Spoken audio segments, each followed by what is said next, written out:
Llevan más de 40 años siendo las favoritas y las más odiadas del anime al mismo tiempo. Insultan, golpean y se ruborizan mientras niegan absolutamente todo lo que sienten. Y aún así, o tal vez precisamente por eso, generaciones enteras de audiencias se han enamorado de ellas. En TikTok, una canción que dice I'm not a Deretsun tsundere se volvió viral con millones de reproducciones, aunque ya existía desde antes. Hay maid cafés en Japón donde las meseras te atienden con desprecio adorable. Hay escalas para medir qué tan tsundere es un personaje. Hay seiyus, que son actores de voz, que construyeron carreras enteras especializándose en darle voz a este arquetipo. ¿Por qué? ¿Qué tiene una persona que te insulta, te ignora y niega sus propios sentimientos que genera tanta fascinación? La respuesta no está solo en el anime, está en la psicología, en la cultura japonesa y en algo que todos los seres humanos tenemos en común: el miedo a mostrarnos vulnerables ante alguien que nos importa. Empecemos desde el principio, porque la mayoría de la gente cree que las tsunderes son un invento moderno del anime de los 2000 y están equivocados por 20 años. El término tsundere combina dos palabras japonesas muy específicas: tsuntsun, que significa apartarse con disgusto, volverse hostil o distanciarse con indiferencia, y deredere, que significa volverse cariñoso, enamorarse y ablandarse. Una tsundere es alguien que empieza en el polo del rechazo y termina gradualmente en el polo del afecto. Ese movimiento de un extremo al otro es la fórmula. El primer personaje que la crítica especializada identifica como precursora del arquetipo es Loom Invader de Urusei Yatsura, un manga publicado en 1978. El organizador de Comiket, uno de los eventos de cultura otaku más grandes del mundo, la describió como el primer personaje moe y también la primera tsundere. 48 años después, el arquetipo sigue siendo uno de los más populares del anime. Luego, en los años 80, Madoka Ayukawa de Kimagure Orange Road refinó el arquetipo: una chica dura y fría por fuera, profundamente afectuosa por dentro, cuya dificultad para expresar lo que sentía era el centro narrativo de la serie. Pero el momento que lo cambió todo fue en 1995. Asuka aparece en Evangelion, y aunque el término tsundere todavía no se usaba para describirla, Asuka es el primer caso donde el arquetipo tiene un peso psicológico real. Su frialdad, su necesidad de ser la mejor y su incapacidad para aceptar ayuda, nada de eso era pose, era el resultado directo de un trauma profundo. Asuka construyó una coraza porque la vulnerabilidad en su historia había sido castigada. Y entonces llegó 2005 con Shakugan no Shana, el anime que popularizó masivamente el término y convirtió a Rie Kugimiya en la seiyuu oficial de las tsunderes. Rie Kugimiya no es solo una actriz de voz talentosa, es la voz de Shana, de Luis de Zero no Tsukaima, de Taiga de Toradora. Una sola persona construyó el sonido de una generación entera de tsunderes, y en 2008 Toradora consolidó todo lo que vendría después. Taiga, apodada el tigre de bolsillo por su tamaño pequeño y su carácter explosivo, se convirtió en la referencia definitiva, no porque fuera la más original, sino porque Toradora dedicó tiempo real a explicar por qué Taiga era así. En resumidas cuentas, por tramas familiares, abandono y una necesidad profunda de afecto que nunca supo cómo pedir. Era una tsundere con justificación emocional y un arco de desarrollo que la audiencia podía seguir episodio a episodio. Desde entonces el arquetipo no ha desaparecido, sino que ha evolucionado, y entender cómo evolucionó es entender por qué sigue funcionando en el Big 2026.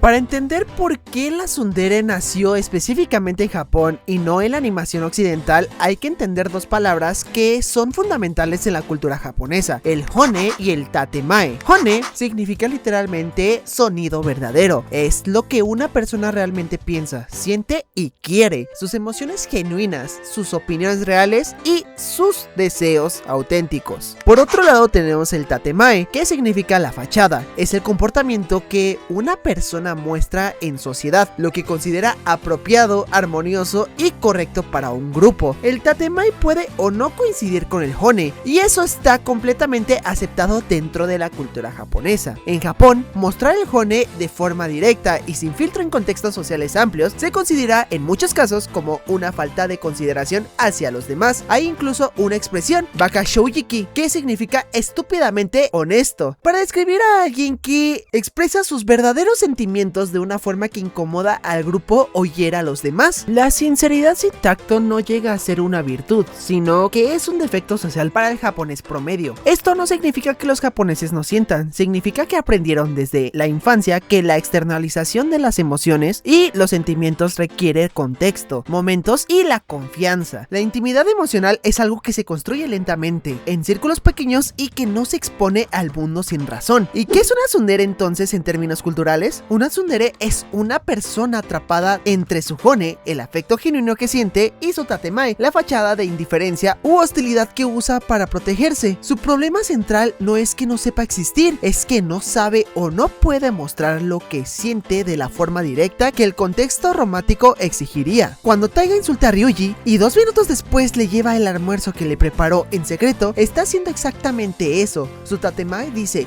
me caes mal, su hone dice, me importas. La tensión entre los dos es el motor narrativo de toda la serie. Y esto explica algo que la audiencia occidental a veces no termina de entender: por qué el arquetipo resuena tan profundamente en Japón. Para una audiencia criada en una cultura donde la expresión directa de los sentimientos es socialmente difícil, ver a un personaje que lucha exactamente con eso y que quiere pero no puede simplemente decir te quiero, no se percibe como una rareza, sino se percibe como algo muy familiar y humano dentro de los japoneses, algo con lo que se pueden identificar al final del día. Pero si la tsundere fuera solo un producto de la cultura japonesa, no tendría decenas de millones de fans en Latinoamérica, en Europa o siquiera en Estados Unidos. Hay algo más universal en funcionamiento aquí, y eso es algo que viene de la psicología. El comportamiento de una tsundere tiene un nombre en psicología clínica: el mecanismo de defensa reactivo. Un mecanismo de defensa es una estrategia que la mente desarrolla para protegerse de emociones que percibe como amenazantes. No es un acto consciente de manipulación, sino que es una respuesta automática que se instaló porque en algún momento de la historia de esa persona, mostrarse vulnerable tuvo unas consecuencias negativas. Taiga fue abandonada por su padre, Asuka perdió a su madre y fue criada bajo las exigencias de la perfección que no dejaba espacio para la debilidad. Kurisu de Steins Gate tiene un conflicto profundo con su padre que convirtió el afecto en algo peligroso de esperar. En cada caso, la dureza exterior de la tsundere no es un rasgo de personalidad arbitrario, sino que es una cicatriz de algo que pasó antes de que la historia comenzara. Y aquí está el mecanismo que hace que sea adictiva desde el punto de vista narrativo, que es la intermitencia emocional. En psicología, los refuerzos intermitentes son lo más poderoso que existen. Un refuerzo intermitente ocurre cuando una recompensa, en este caso el cariño de la tsundere, aparece de una forma impredecible, sin algún patrón fijo entre momentos de ausencia o rechazo. El cerebro humano responde a los refuerzos intermitentes de la misma forma que responde a las máquinas tragamonedas. No sabe cuándo va a llegar la recompensa, y esa incertidumbre crea una tensión sostenida, una especie de anticipación constante que es difícil de interrumpir. Cuando la tsundere te insulta, luego te hace un gesto cariñoso, luego vuelve a ignorarte, tu cerebro está atrapado en ese ciclo. Espera el próximo momento tierno con una intensidad que no tendría si el personaje simplemente fuera amable todo el tiempo. Esto también explica por qué los personajes tsunderes que tienen desarrollo emocional real, como Taiga, como Asuka o como Kurisu, generan un vínculo mucho más fuerte con la audiencia. Cuando la intermitencia tiene una resolución genuina, cuando la tsundere finalmente baja la guardia y muestra lo que realmente siente, el impacto emocional es proporcional a todo el tiempo que la audiencia esperó que ocurriera. La vulnerabilidad disfrazada como concepto resuena universalmente porque todos hemos estado ahí en algún punto. Todos hemos querido algo y no pudimos. Incluso hemos usado el sarcasmo, la indiferencia o el enojo para protegernos de algo que nos importaba demasiado como para arriesgarlo. La tsundere no es un personaje extraño, es una exageración cómica de algo profundamente humano. Y entonces hay que hablar de algo que el anime hizo con este arquetipo durante los últimos 15 años. Lo maduró. La tsundere del 2005 y 2010 era muy física, personajes que golpean al protagonista. La agresión era literal y se presentaba con un tono cómico. El baka, acompañado del golpe, era la firma visual del arquetipo, tan reconocible que se convirtió en un meme cultural. Pero a partir de 2010, el anime empezó a hacer algo diferente. La violencia física fue cediendo lugar a algo mucho más sutil, la guerra psicológica. Y aquí vamos con Kaguya Shinomiya. En Kaguya-sama Love is War lleva el arquetipo a un nivel de complejidad que nadie había explorado antes. Kaguya no golpea a Miyuki, o bueno, no muchas veces.